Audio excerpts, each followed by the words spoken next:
দুপুরে ঝটপট রেডি করে নিলাম সেরা স্বাদের রুই সর্ষে পোস্ত রেসিপি। খেতে কিন্তু দুর্দান্ত স্বাদের হয়েছে। এইভাবে বাড়িতে একবার ট্রাই করে জানাবেন, আশা করি ভালো লাগবে। নমস্কার বন্ধুরা, টেস্টি অ্যান্ড ওয়ান বাইট চ্যানেলে আপনাদের স্বাগত। বন্ধুরা কেমন আছেন? আশা করি আপনারা ভালোই আছেন। আজকে যে রেসিপিটা নিয়ে আমি হাজির হয়েছি, রুই সর্ষে পোস্ত রেসিপি। এর জন্য আমি এখানে রুই মাছ নিয়েছি। রুই মাছকে লবণ, হলুদ আর সরিষার তেল দিয়ে মাখিয়ে নেব। যে সকল বন্ধুরা ভিডিওটাকে দেখছেন তাদেরকে অনুরোধ রইল পুরো ভিডিওটা দেখার জন্য। আর যে সকল বন্ধুরা আমার চ্যানেলটিতে নতুন আছেন তাদেরকে অনুরোধ রইল পুরো ভিডিওটা দেখবেন।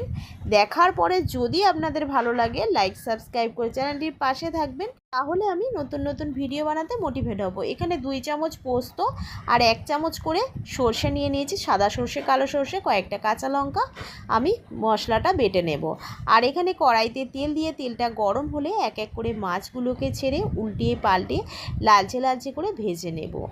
আমি একটু কড়া করেই ভেজেছি, আপনারা চাইলে কিন্তু একটু হালকা করেও ভেজে নিতে পারেন। এখানে কড়াইতে আবারও আমি তেল দিয়ে দিলাম, দিয়ে একটা শুকনো লঙ্কা দিয়ে অল্প পরিমাণে কালো জিরে দিয়ে ভালো করে নাড়াচাড়া করে নিয়ে ফোড়নটা ভেজে নিয়ে আমি যে পেস্টটা করে রেখেছিলাম সর্ষে পোস্ত আর কাঁচা লঙ্কা, সেটাই এখানে অ্যাড করে দিয়ে জল দিয়ে আমি কিন্তু কষিয়ে নেব। তবে আমি দিয়ে দিলাম স্বাদ অনুযায়ী লবণ আর হাফ চা চামচ হলুদ গুঁড়ো দিয়ে নাড়াচাড়া করে নিয়ে এবারে জল দিয়ে ভালো করে কষবো। আর কষতে কষতে অল্প পরিমাণে আমি চিনি অ্যাড করেছি। চিনিটা কিন্তু অ্যাড করলে খেতে কিন্তু ব্যালেন্সটা খুবই ভালো লাগবে। কষানো হয়ে গেলে জলটা দিয়ে দিলাম পরিমাণ মতো। এবারে ফুটতে শুরু হলে আমি এর মধ্যে মাছগুলোকে এক এক করে দিয়ে দিলাম।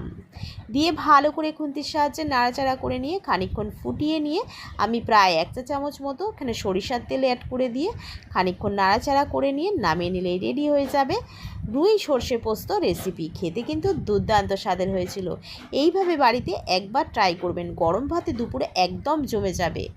আর ভিডিওটা ভালো লাগলে লাইক সাবস্ক্রাইব করতে কিন্তু ভুলবেন না।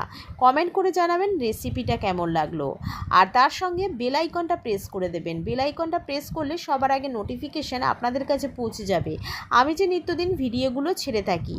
আর ভিডিওটাকে বেশি বেশি করে শেয়ার করে দেওয়ার জন্য অনুরোধ রইল। আমি আবারও একটা নতুন রেসিপি নিয়ে হাজির হব। ততক্ষণ আপনারা সুস্থ থাকবেন, ভালো থাকবেন। আজকের মতো এইটুকানি। ধন্যবাদ বন্ধুরা।